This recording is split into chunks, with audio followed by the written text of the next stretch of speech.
Coming up in the first LISD podcast of 2023, Dwayne and Ronda Craig, the masterminds behind the award-winning Theater at the Colony, pull back the curtain to provide fans with the behind-the-scenes tour and a candid discussion of the secret to their success. The LISD podcast number 8 starts right now.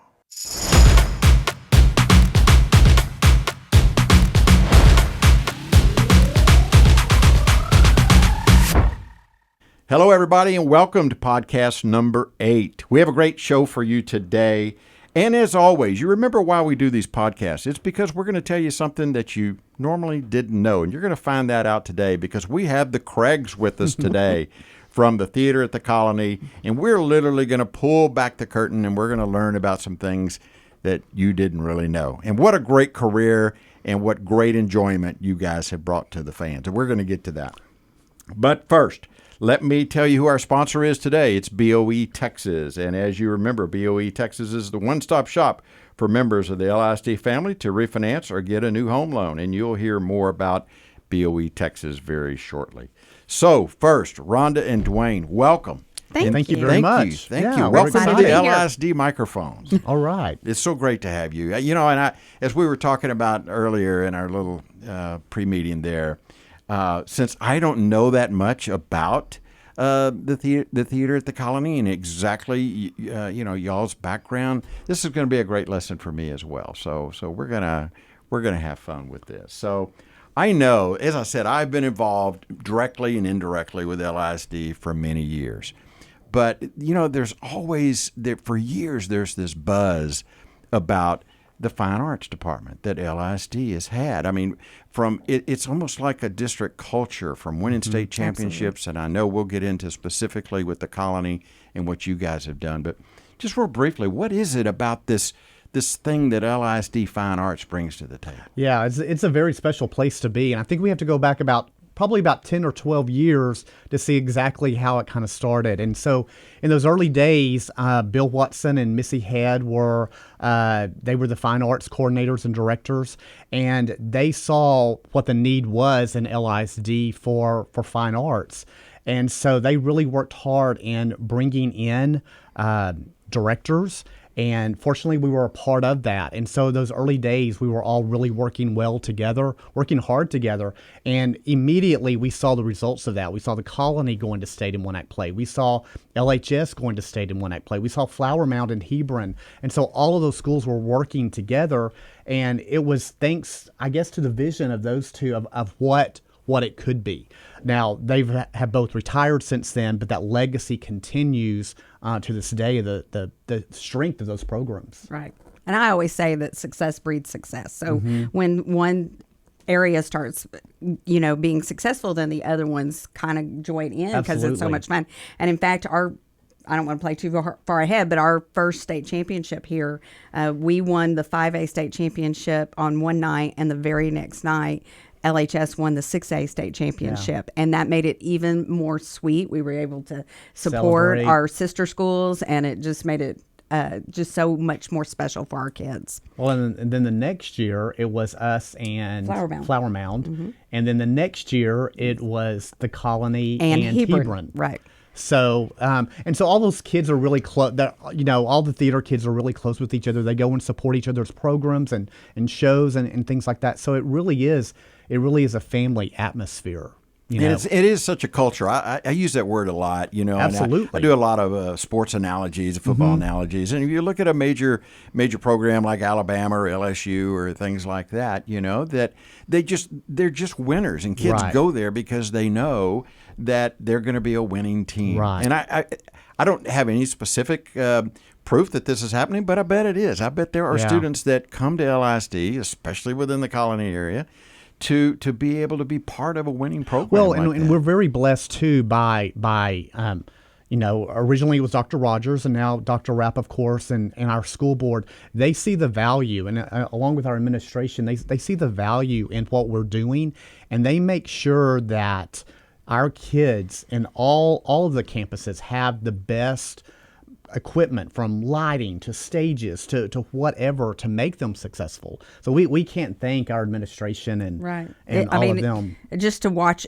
all of the departments evolve and the facilities evolve, and has been such a blessing to watch and see as they moved along. I think you're absolutely right, and I see that. You guys got to take a little brief tour of the facility out here, and you can see that applies here as well. I'm still in awe of this facility. It's top incredible. level equipment and facilities. So when it comes to, let me ask you this: when it comes to the talent, I know that there's a lot of things that goes into this to make it successful every year, but how in the world do you guys and our other fine arts directors be able to get the type of talent that we get year after year? I think one of the things that's made all of our programs so successful is that we start young. Very young. We start those kids, and either we're bringing them in to see shows from first grade on, and we're spending a lot of time cultivating that culture at our middle schools so that they understand that we don't train kids just for that year. We train kids for a future in this, and when you invest that much time and energy into kids, they know that you're in it for the long haul, and they're ready to work for you, and they start nurturing and caring for their talents, and it keeps going from there. And we've been able to see amazing things in all of the programs. I mean, even on our campus, the dance program, we've just seen them start at one point, and then when that dance instructor comes in and starts investing in their time, they just grow and grow and grow, and now they're unstoppable. Yeah, I think one of the keys is really reaching those middle school kids, because if we don't grab them when they're in middle school, it's kind of hard to get them later on. And so one of the programs that we developed early on with our middle schools is we have a mentor-mentee program, and it's where our top theater kids take on one of the advanced kids in the middle school, and they become their mentor-mentee. And so, they'll go and support them in their shows, and they'll bring them over when we have shows, and they're constantly in contact with them about, how are you doing in this class, or how's this audition coming in, and that sort of thing. So we start developing that family atmosphere, from an early point on. Now, so obviously the training that goes in, but as I told you guys a minute ago, in a previous life, I was in the production business for years on the behind the camera, and always had a real fond place in my heart for actors. I just admired them so much for what they did. Is there a secret? I mean, is there a secret to being just a great actor? Forget the training part. I mean, I understand that, but I mean, is there a secret behind it that just really separates them from all of the rest of us? We've always told our kids to keep it real, keep it simple, keep it honest, and I think that our kids know that is exactly what we expect them to do. And so, as long as they are honest with their audience and have that relationship with their audience, they're going to be very successful at that. We don't even worry about doing shows. A lot of times when we get new actors, we'll say, can you just stop acting? Stop acting, because they come in and think they have to act, and that's not what we want, and that's not what an audience member wants. They just want someone that's going to be real and honest. They just stay in character the whole time. Yeah, absolutely. But we spend a lot of time thinking, in preparation, what do you want the audience to feel when they see your performance? How do you want them to leave changed? I think that's the key. I agree. I think. And so certainly for one act, and if we're going to put that much work into a show, it has to be about something bigger than a trophy. It's got to be really tough with a 15, 16-year-old student, absolutely. right? Absolutely. I mean, to get in where they can really understand what that goal is and what they're trying to do, rather than to just say, okay, I got to read my lines and I got to make sure I don't mess up here. But it's something that we really kind of pushed to our kids, because with the success of the program comes a lot of pressure as well. And so we started seeing with our kids, it was like, if one year that we were successful, all that pressure was put on the next group. And so we had to get away from the wins. And so finally we started focusing on, what do we want to tell our audience? What message do we want to get out there? And then we finally kind of pushed it into the kids and to me as well, because I'm very competitive. At the end of the day, what was our message? And how did that audience leave? Were they better people because of it? And it really made the difference. Boy, does that show. I mean, you guys just, there's nobody better that I can think of right now that knows how to do that and knows how to make that audience feel when they leave. Okay, so let's bring it back kind of on into your particular situation with the colony. How did it all begin?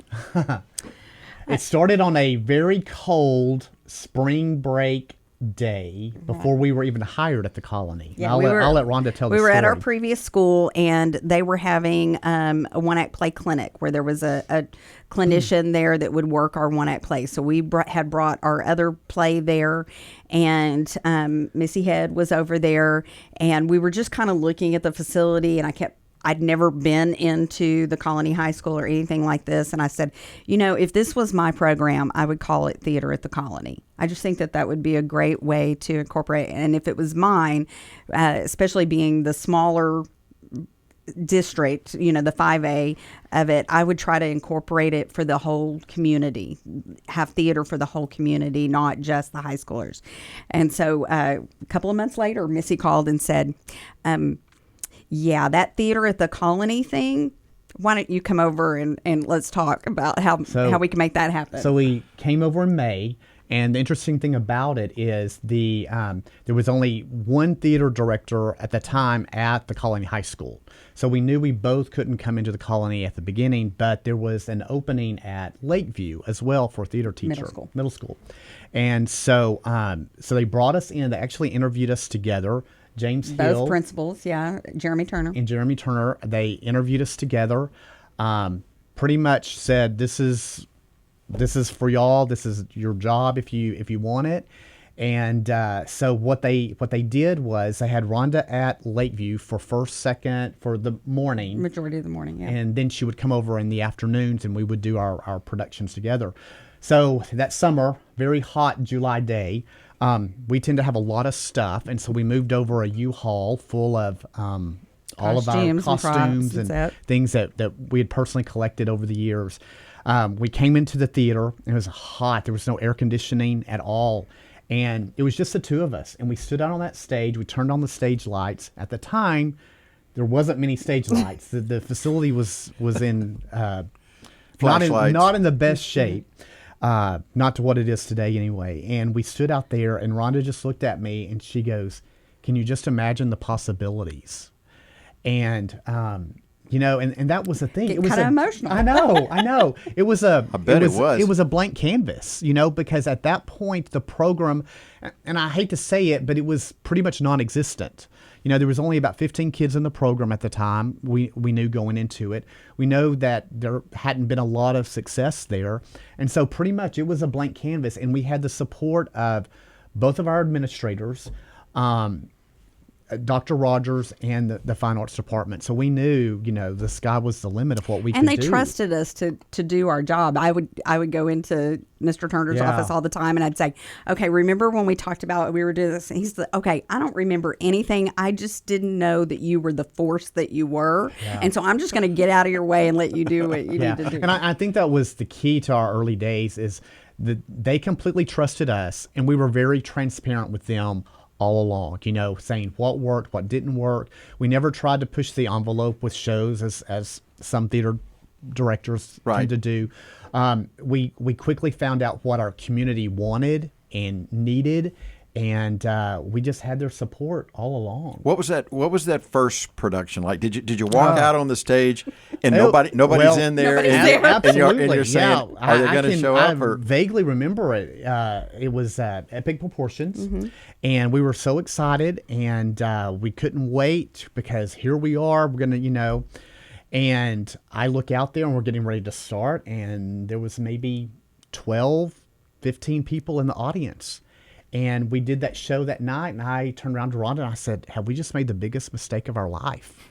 And so we had to really go back and really decide how we were going to start marketing Theater at the Colony. We always say that our job is not just to educate students. Our job is to educate everyone else around us because they don't know what to expect. Right. They don't have that vision. They don't understand what it can be. And so we had the privilege of getting to educate our community and and the district and our administrators on what it could be. And when they started seeing us invest into those kids, and those kids starting to see the bigger picture, and then they got on board. And so by the musical of that year, we had a great crowd. And then we did Little Mermaid. Yes, and that was even more. And so we were getting to 3,000 audience members for the run of a musical or something. And so they were like, okay, that's a great thing. And we were also investing back into the community.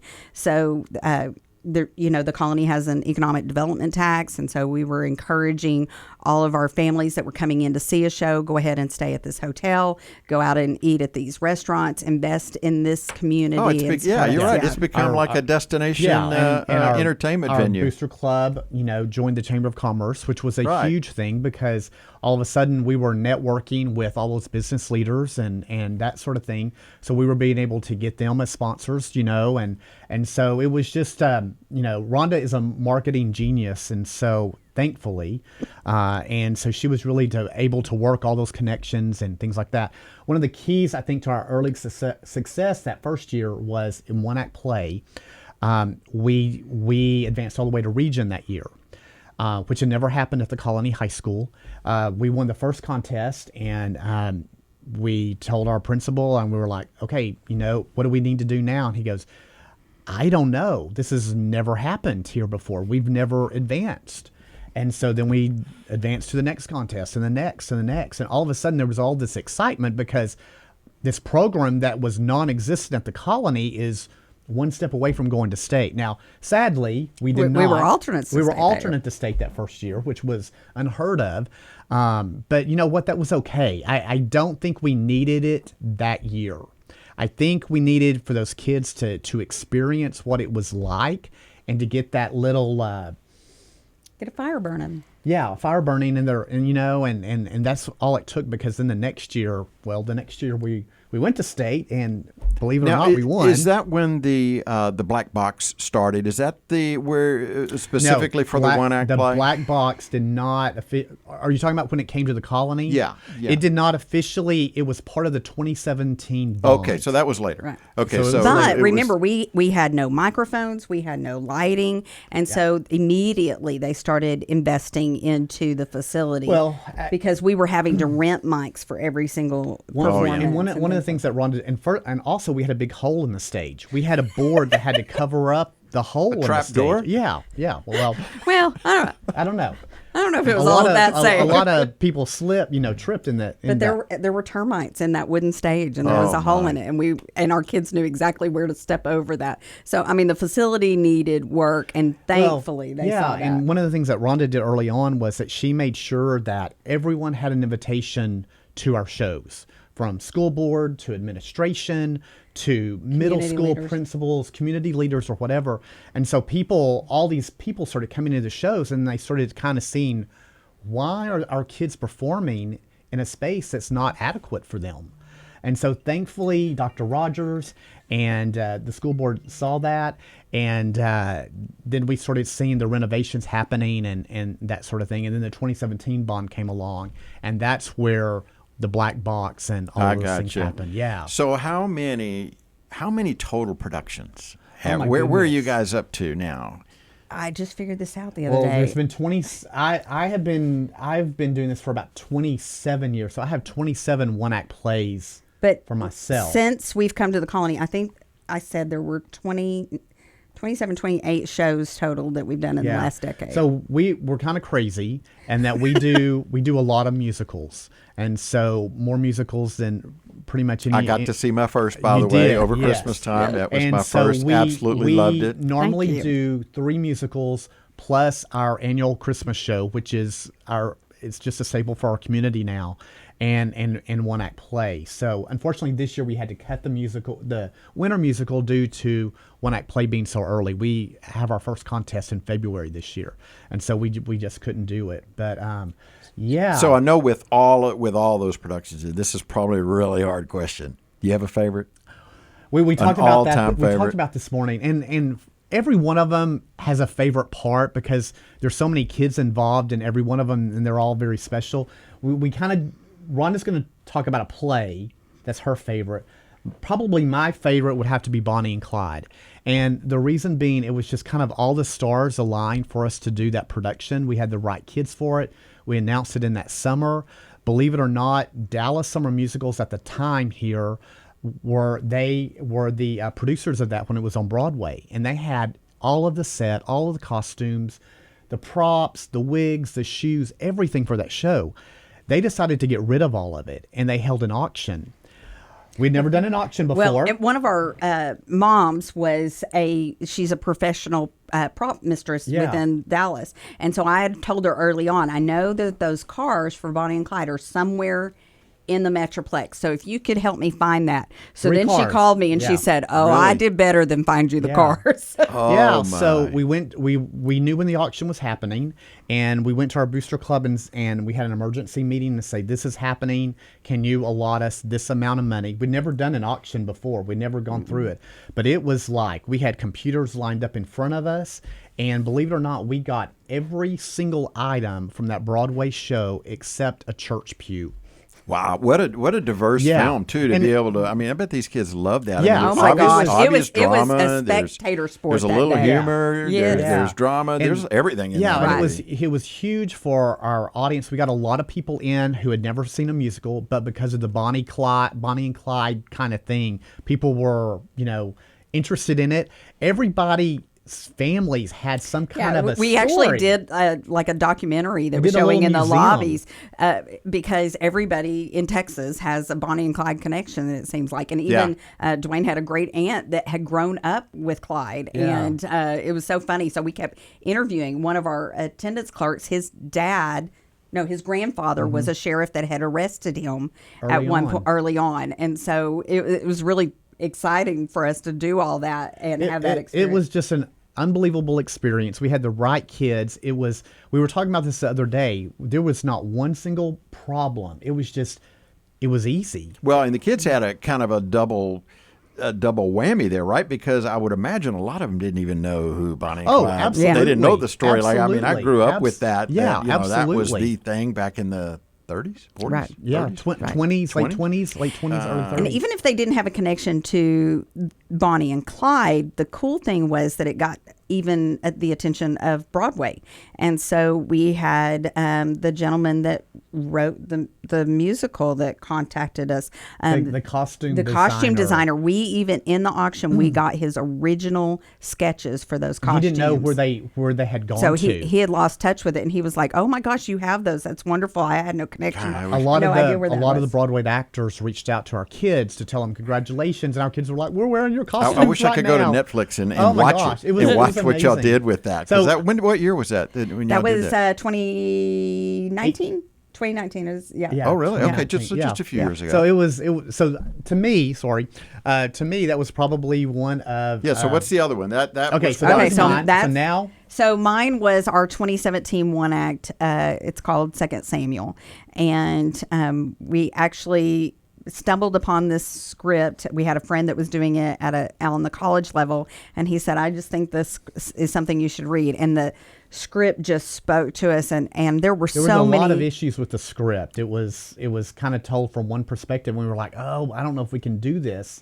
for one act." Right. So the playwright is very, very friendly, and we reached out to her, and she said, "Well, y'all can adapt it the way you want to." So Dwayne adapted the script, and we were able to make some changes where it was more told from an ensemble's perspective, and it just had so many great social issues, and it was set in the early 1960s, late 1950s in Georgia. And so many of those issues were still so prevalent today. And I that was the hardest script to ever cut down, because I was trying to take word scenes was from, and I was magic. like, this is just golden material, and I didn't want to take anything away from it. And then we just had such a great trip all the way to touched so stay, many people. and it was one of those shows that I probably saw it hundreds of times, and I cried every rehearsal, I cried every performance. It just really just got a hold of us, and the whole way the kids were like, "We want to go to state, but it's not about winning. We just want to be able to tell our message and share it with as many people as possible. And that I was an guess, exceptional cast. This is what I've always wanted to ask a director too. Is it a lot easier for you as a director or as directors to have that individual passion for that particular story? Oh, absolutely. Yes. Rather than to just read the script for the first time. Yeah. Oh, I got to go direct this. Yeah. But if you really have a passion, and a lot of times, and we're kind of different from other directors. Directors will a lot of times will choose a script for their kids, but we choose a script a lot of times for ourselves because we have to deal with this for like, oh gosh, I mean, almost an entire year. And you pick have a to show live with early on, and then we hope to be still dealing with it in May. And I don't want to do something that is not going to be worthy of our time and attention Right. and all of that. oh, Plus, it's stressful. I can Oh, just feel that absolutely. stress that Yeah. you would have. even as our artistic director, Dwayne will dream what the costumes will look like and what the set will look like. So he doesn't want to pick something. Does he wake up in the middle of the night Yes, and and write it down? grabs the it's- sketch it's pad. really weird because people will say, "Where do your ideas come from?" And it's a very strange process because a lot of times I'll wake up in the morning and that idea I'll have thought about it or dreamed about it or whatever, and I'm like, oh, okay, this will work. So I don't know. It's a weird. My brain is a very weird place to be a part So of. while we're on that, which is the Okay. lighter side of things, everybody likes to know something about outtakes and mistakes and bloopers. And I know in my past business, we would do a lot of things live, and the audience never knew it. There's a lot of times they never really knew it, but it was near catastrophe for us. Do you have anything that comes to mind that happened that on just any some of your fire productions alarms that tend to that- go off in the that middle of were a show. really We've stop had some- downs? We've had some fire alarms go off in the middle of 2 shows, actually, one Yeah. not too long ago, one early on in our career. A lot of things I think happen in rehearsals because we have these bright ideas that we think we're going to work and we'll work on it and never will. Probably one of the things I'll never live down, and it was in 2015. I don't know if Rhonda knows where I'm going with this, but I had the bright idea that I could put a character in a trunk and have kids lay down on stage, put this trunk on the kids, and it would roll across the stage. We tried for 2 hours that night, and it would not work at all. And I still get grief from those kids that were in that show. Mr. Craig, you remember that night you spent all that time with us rolling around on the stage? I still to this day think it could work. Somehow, I just haven't figured it out yet. well, maybe you'll still get a chance to produce that. Well, I am amazed by our technicians. Like, I absolutely love what they're doing behind the scenes and doing stuff. And when we did Beauty and the Yes. Beast, Oh, we yeah. had a student, she was a freshman technician, and they were up on the top of the castle and they were doing that scene where she's reading to him and the Beast mic goes out. And His back is turned to the audience. yeah, his back's turned. And so we had a student that was able to climb all the way up the back of the castle, creep along where no one could see her enough to change out his microphone so that by the time he started singing, he had a mic that was working. And I was like, y'all are amazing. Like, I don't even know how you did that. I don't care. It was just Yeah. amazing. And I think that's the one of the most amazing things is because no one sees all the things that are going on behind the curtain when a show is going on, because constantly they're having to change out microphones or, a shoe breaks or a zipper breaks, and they're having to all of a sudden, change out a costume real fast or we've had so many kids that have been sick and literally they have to go off the side of the stage and unfortunately throw up, and then they come back on, and no one ever knows it because we train our kids to be as professional as they can be because we want them to be ready for that career in college and once college ends. And things happen. I Yeah, mean, they absolutely. always say if it's Absolutely. possible, it It's probably will Absolutely. happen. And in live theater, it definitely It is. definitely yeah, happens. absolutely. Okay. All right, we need to break away for just a second. When we come back, we're going to hear about what's down the road for the Craigs and the future of the theater at the Colony. So we'll be right back after this message from BOE Texas. BOE Texas got us alone. Hello, this is Sean and Marcus with Bank of England Mortgage for your LISD podcast series. That's right. Hey, We want to reach out to our LISD family because we are actually LISD family as well. Sean and I graduated from Marcus High School back in 97. That's right. And don't get it confused. Marcus Lepp actually graduated from Marcus High School. So even more of a tie. We're both alumni. We're here to give back. We are here to give back. Give to you, teach you how to buy a house. That's right. We have tons of programs. We're licensed nationwide. Down payment assistance. Anything you're looking for, whether it's looking to purchase, buy, or just get some more info, guys, come Maybe check us out. refinance, get some cash out. That's right. Equity is going up these days. Come ask us. Everything's free to you guys. Check us out online. It's boetexas.com/LISD. Talk to you soon. boetexas.com/LISD. We call BOE Texas, 'cause BOE Texas gets us. All right, welcome back. We are with the Craigs. I always said you guys are the hardest working people in show business. And okay, so what's the remainder of the year look like for the city? Not the city, but the theater at the Colony. Very busy right now. This is our contest season, and so we actually started the day after our Christmas show ended in December, and started working on our one-act play for the year.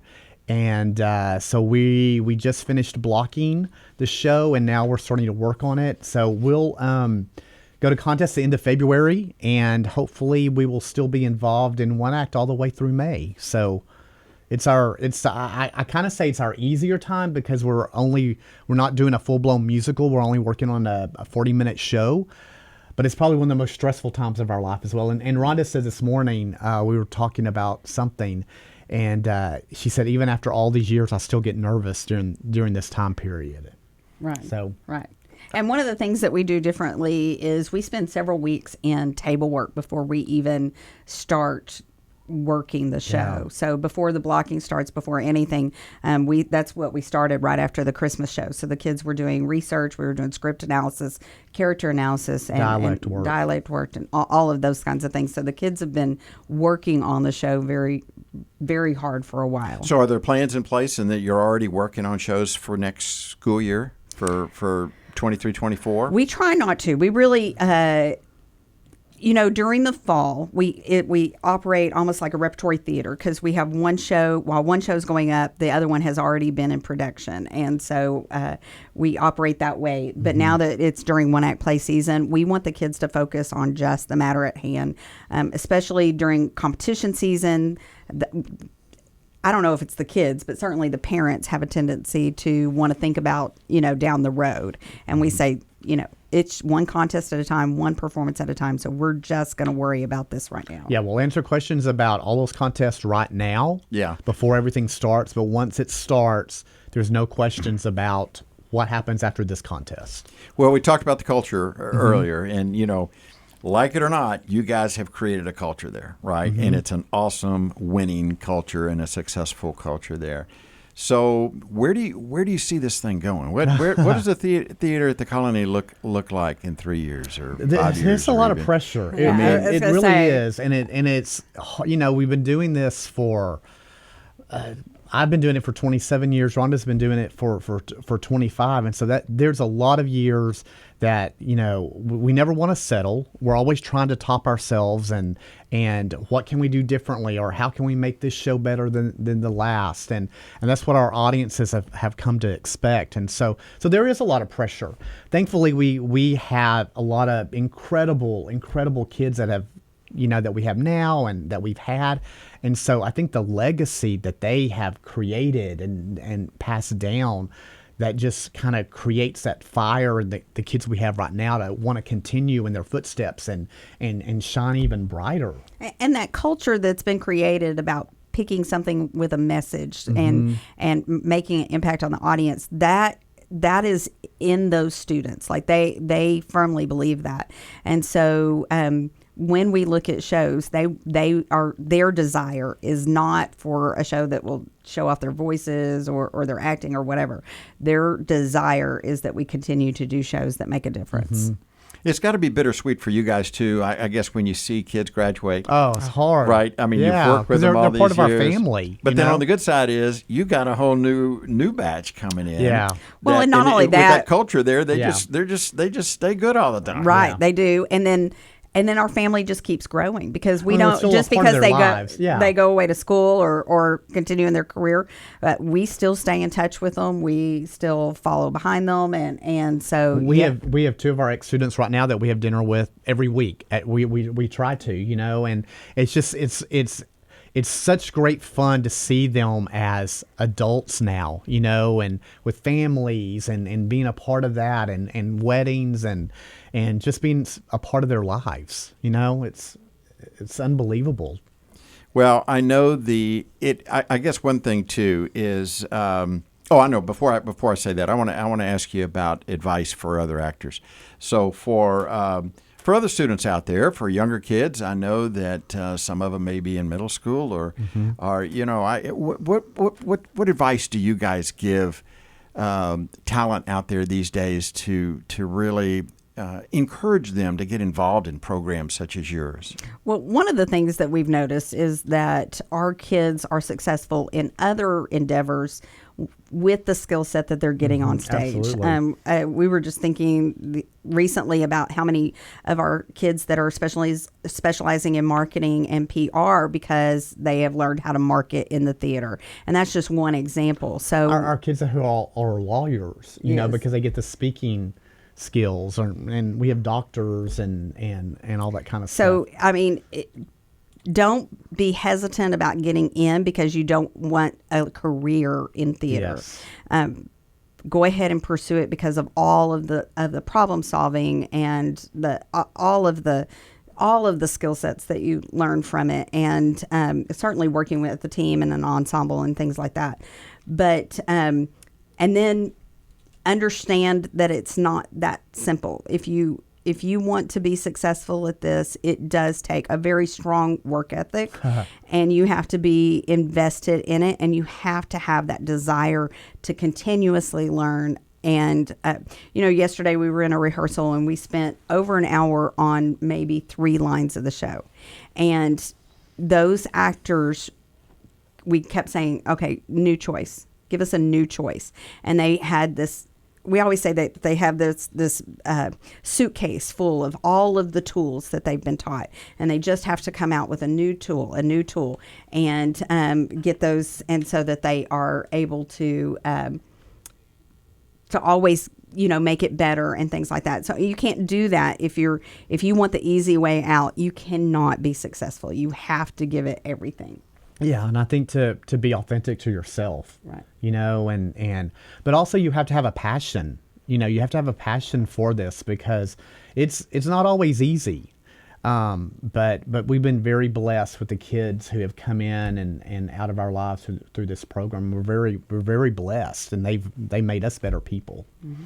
Well, I know that you guys have done this for a long time, We have. obviously, and eventually you guys will probably have to go do something else. I think everybody understands that. But, Right.